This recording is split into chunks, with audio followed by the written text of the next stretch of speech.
We take a look at the latest update on the Young Bucks to WWE Rumours. We also hear about the latest on backstage morale in WWE in a post-Vince world. And a big indie match is set for the ECW Arena. More on that later on. Yes, hello, Jack and Ross back again with more news. Fightful Select have provided a nice update, a nice rounded update on the whole situation involving the Young Bucks reportedly reaching out feelers to WWE, but they're also citing Ryan Frederick on the Wrestling Observer message board, so there's various sources at play here. There is, yes. This could be potentially the second biggest bidding war of 2024, behind MJF, of course. But Ryan Frederick of the Wrestling Observer message board said that current AEW EVPs, the Young Bucks, sent out feelers within WWE to gauge possible interest. Gauge? What did I say? Gauge. Oh my God, I've read it phonetically. Anyway, gauge whether there's possible interest when their contracts are up. This has been an ongoing rumour among sources at Fightful has spoken to dating back to August. Yeah, so even pre this whole CM Punk blow-up backstage and everything, there has been reports of this. Which leads you to believe, obviously, as we said, I think it was me and Fraser over the weekend had this initial story, that wrestlers do this all the time just to keep their options open and see what's going to happen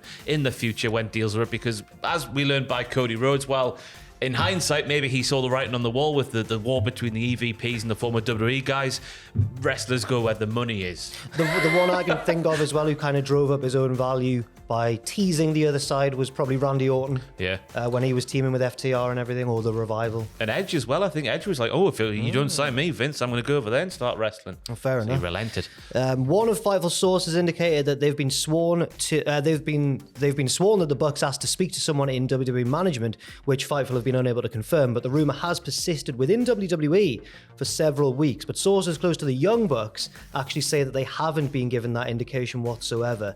Apparently, that source would likely be in a good position as well to relay that information, but says they aren't sure who the Young Bucks would even reach out to in that regard. Yeah, who would they? Who are they good friends with? Everyone knows everyone in wrestling. Yeah, I guess though. so, yeah. But Pat Buck is their main contact? I don't know, I'm just spouting bollocks now. Yeah. Who are the producer fellas backstage working under Triple H? I doubt, well, they might know Road Doggy Dog. Well, did they cross over in TNA for a bit? They'll surely know some of the wrestlers, like some of the old Ring of Honor types, like Kevin Owens and I nearly said Adam Cole, but he's he's on the other side now. Bloody hell. hell. On about? Cody?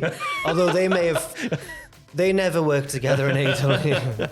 We'll have to see. Also, it's worth noting that apparently Fightful have heard that people who worked in talent relations had outright reached out to AEW talent last month. Another source that has long worked with higher ups confirmed that they'd heard this rumor but hadn't asked people of influence within WWE because they weren't sure how that would be received. I fully understand that. Imagine being a person in WWE and you've got to walk around backstage and go, the Young Bucks coming in? I think it'd be a bit awkward. Yeah, does that bleed over into the tampering sort of stuff if they're going like, oh, Tony saying hands off, don't tap us up like Chelsea did back in the day. Ashley Cole, yes, Peter Kenyon. Disgusting, man. There's some mid-2000s Premier League news for you there. This source also apparently believes that in... where am I here in my notes? Oh, yeah. They were there in 2018. Wait, hang on. They were there in 2018. What does that mean? They were in this position in 2018. And we're quick to remind Fightful that the Young Bucks nearly signed with WWE then before helping start All Elite Wrestling. Yes, there was rumours that Triple H was keen to snap up them and Adam Page and make Adam Page Omega, NXT champion, and Kenny Omega, of course. That person believes that they wouldn't even need to gauge interest about coming into the company and would likely just be taking temperature on other situations related to possible free agency. That's another good point, actually, that I'd forgotten, that they really did want the Bucks and Kenny and Hangman Adam Page before All Elite. Was that just to block the formation of AEW? That was the thing as well, because this was 2018 was like maybe just before the peak of WWE hoovering up every single indie wrestler in the world ever who wasn't signed, maybe potentially to AEW. But I don't know if they want. Would they want him now?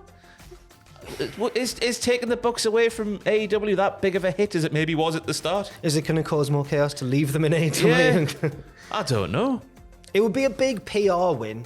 We've got your EVPs. Within wrestling, though. True. Not you know, because I don't know if the mantra's changed backstage, but as we all know, under the previous regime, it was always like, we want to challenge Disney or challenge Hollywood, not necessarily challenge Other other people wrestling. within the wrestling space. Yeah. The Fightful were given no indication prior to All Out that the Young Bucks wanted out of AEW, but since then, talk of that has remained quiet for obvious reasons, regardless, that probably being the suspension and that everyone's been laying low since then. Fightful say they'll be asking more about this among people backstage in the company, last night on Raw, so we'll have to wait and see if Some anything... feelers were sent out, they weren't sent out. We can't verify if they were or weren't sent out. Who knows what's going on? Different people seem to have heard different things there. But actually, we do need to... We've jumped in last minute, Ross, again, to give an update on this story. I'm hearing something in my ear, Jack. As of today, you've heard from... Well, not you, but we've heard on Wrestling Observer Radio from Dave Meltzer. Direct quote from Ravy David Meltzer. This is a new perspective on the Young Bucks to WWE Rumours and whatnot. The only thing I know that, this is Dave Meltzer speaking, is that they have said that the story is not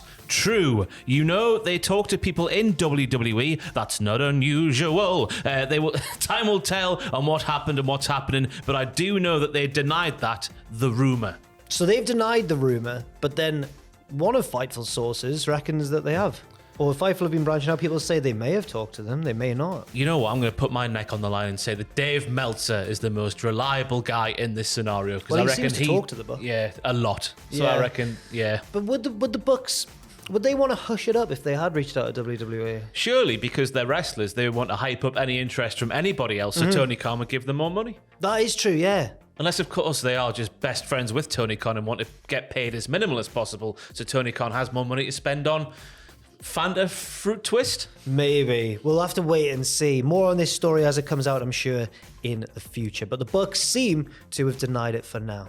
Backstage in WWE, meanwhile, PW Insider are reporting that there's a lot less stress these days, and the creative process has been considerably streamlined. People no longer feel as though they have to hurry up and wait for meetings to end, which I mused over that turn of phrase for a while. And I was like, what does that mean, hurry up and wait? But then I think it means like this meeting with Vince is dragging on. And by the time it ends, everyone's rushing to get everything sorted for the show. Yeah, big time. He comes in at 5 p.m. and rips up all the scripts and whatnot. Talent, as I've heard it many times. I'm going to reference Straight to Hell once again, because I had a lot of people on there who reiterated the same sort of message, that there would be a queue outside of his office for hours before the show, and the people who got to see Vince were just the people who waited out that queue. So I guess that's another sort of reference to hurry up and wait, like a wait a long time and then hurry up and get your meeting done and then go and change everything you've just been told. Speaking of scripts being torn up, apparently that isn't really what happens anymore. Scripts aren't completely torn up. There are still rewrites and edits to the show before it goes on air, but nowhere near as drastic changes as there were in the Vince McMahon era. And I think that's clear when you watch, because everything just sort of makes sense. It's all linear now, isn't it? Just goes in a straight line,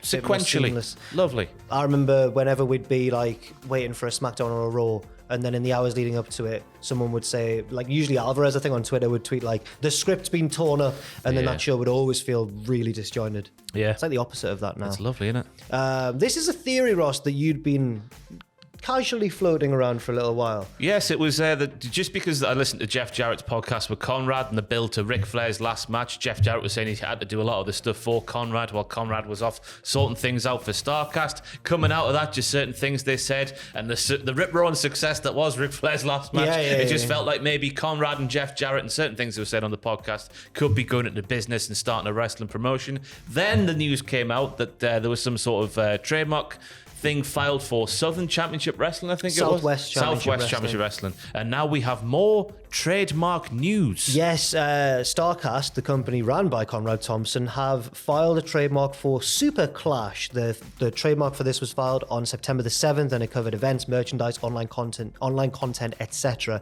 Super Clash was originally the name of a series of events produced by AWA from 1985 to 1990. But as Ross mentioned earlier, Conrad also filed a trademark for Southwest Championship Wrestling, which was the name initially of a promotion which ran out of San Antonio, Texas from 78 till 85. God, he must be getting Shawn Michaels in for a last match. For San Antonio, yeah, absolutely. Between 78 and 85, I assume Michaels made his debut within those years for that promotion. Maybe, quite possibly. I don't know. Yeah, maybe. So yeah, this does seem... Conrad's been dipping his toe in the promotional waters a little bit now. Maybe he got a taste of it running so close alongside AEW and thought, I want to do a bit of that myself. Yeah, and then he Ric Flair's last match. Fair play to Conrad. I don't know. He's done a hell of a lot for himself, hasn't he, over the past few years, where maybe he just didn't have the right to, but he's done it anyway. Like Harry Redknapp. Yeah.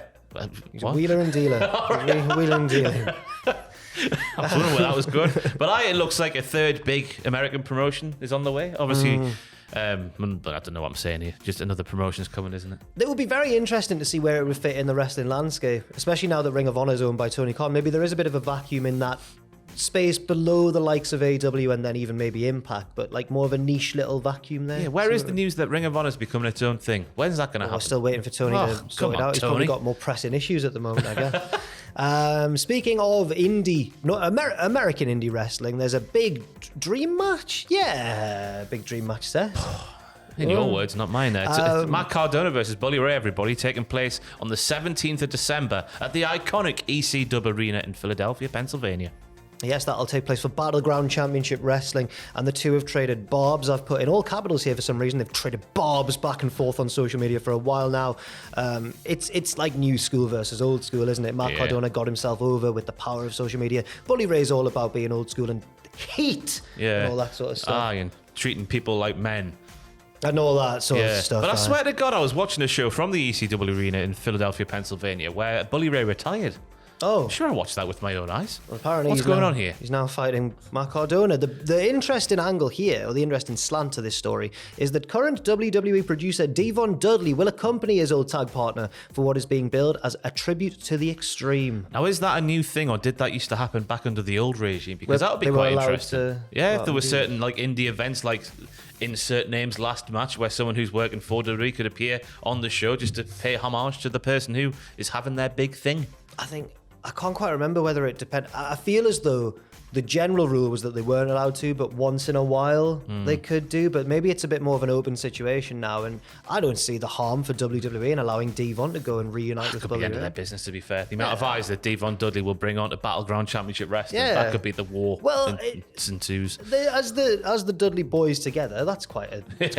I feel as though can I get a prediction on the number of people who will interfere in that match?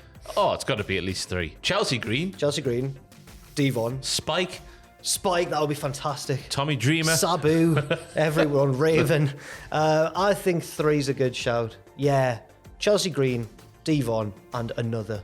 We'll have to wait. We'll be on the edge of our seat for Battleground Championship Wrestling. December 17th. Thank you very much for watching this news video. Check out our other news video on this channel already today if you haven't, and leave your thoughts in the comments section down below. Thanks for watching, and we'll see you soon.